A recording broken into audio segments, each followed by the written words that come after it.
Hello, everybody. It's Mark Blumhardt, founder and CEO of Boulder & Co. Creative Studio. And today's episode is, do I need to go to art school to become a creative director? And we've got this question from quite a few people online. And they've been hearing, or they've been watching and hearing or whatever on the episodes on how to become a creative director. And they're just kind of wondering, do I really need to go to art school?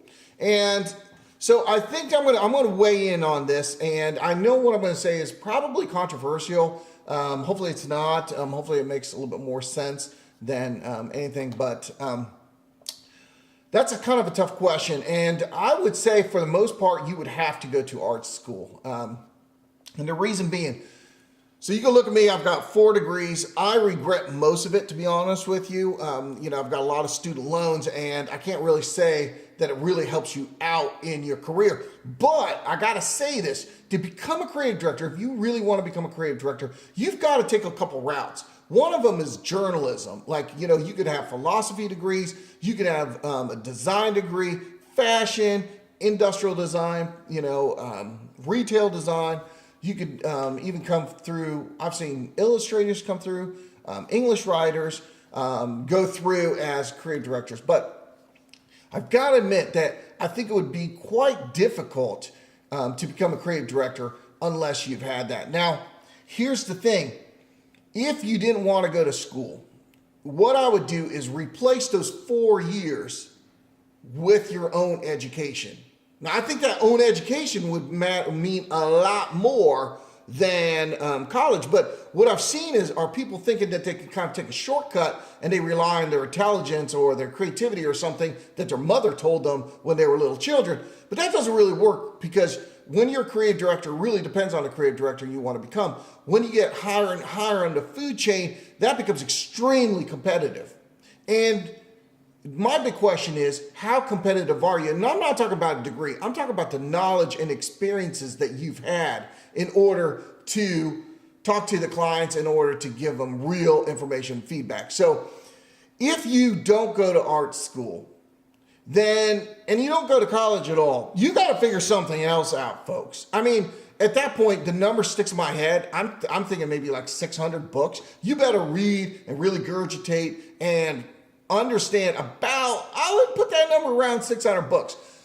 The reason I'm putting it about 600 books, maybe 400 books or so. But the reason I'm putting that at such a high level is that you've got to have a platform. You've got to have a foundation on which to stand upon. Because the worst thing you can do is walk into a room and just have a lot of opinions. Now, you can start having opinions down the road, and I call them expert advice, because it's founded in life experiences. That's a little different. Let's say my age, 40, 45, 50 years old, 55, 60 years old, walks in, the CEOs and the board will listen to them.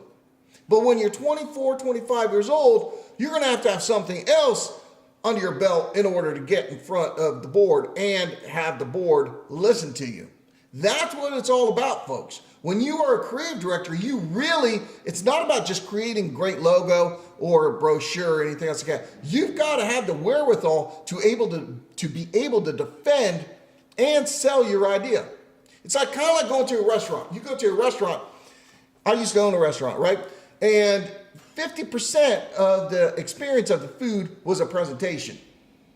So you can sit there and you be like, hey, I'm the best chef ever, and you just slap that stuff together, and it just looks horrible on a plate. Nobody even wants to eat it. Then, that's your presentation. I mean, it's kind of hard to get over that. So it's the same thing with creative directors. If you're not able to present yourself, and I'm not just talking about the ability to speak, you've got to be able to stand on your feet and be able to think fast enough and have enough knowledge and experience in order to defend any question that comes at you.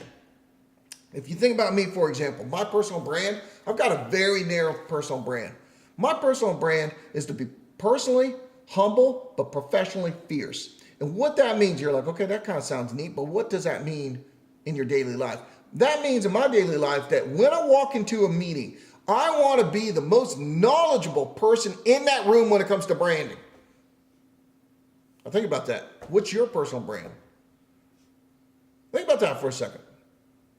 That's the level, that's the standard that I'm walking into the room, right? I know when I walk into a room, I don't have to be arrogant. I don't have to be forceful. I don't have to defend myself. I can look around a room and I know for a fact, or there's a good chance, that I know more about branding and marketing than pretty much everybody in that room.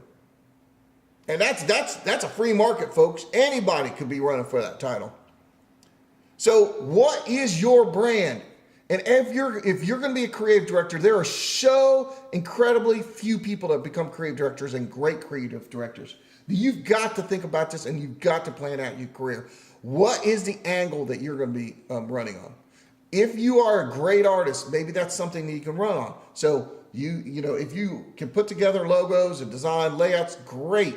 If you can't do that, but you can articulate, you know, with words, like if you can write very well, go that route, but learn everything about running a great copy. What about headlines? Learn everything about every headline that's ever been produced, all the big shots, know all about them, know it, learn it. And you know what? So if you did that, then you really wouldn't have to go to art school.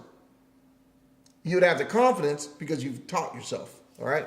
So hopefully that answered your questions. It really has to, you have to answer that question because this is your career and you kind of have one chance at it, folks, right? You can't just kind of start, kind of screw it up and just kind of, you know, yeah, you could go back maybe, you know, but it's a little bit more difficult. David Oakley did, but it's a little bit more challenging. So think about that. I would recommend art school, and it's not just because I went through it, but I know the skills that you need to become a creative director. And if you don't go to art school, figure it out, folks. Like, you're on your own, but take it extremely seriously. So hopefully that helped you out. And if you have any other questions, please just throw them online, reach out to me. I'm pretty accessible, and we'll do our best to answer them. So thank you so much.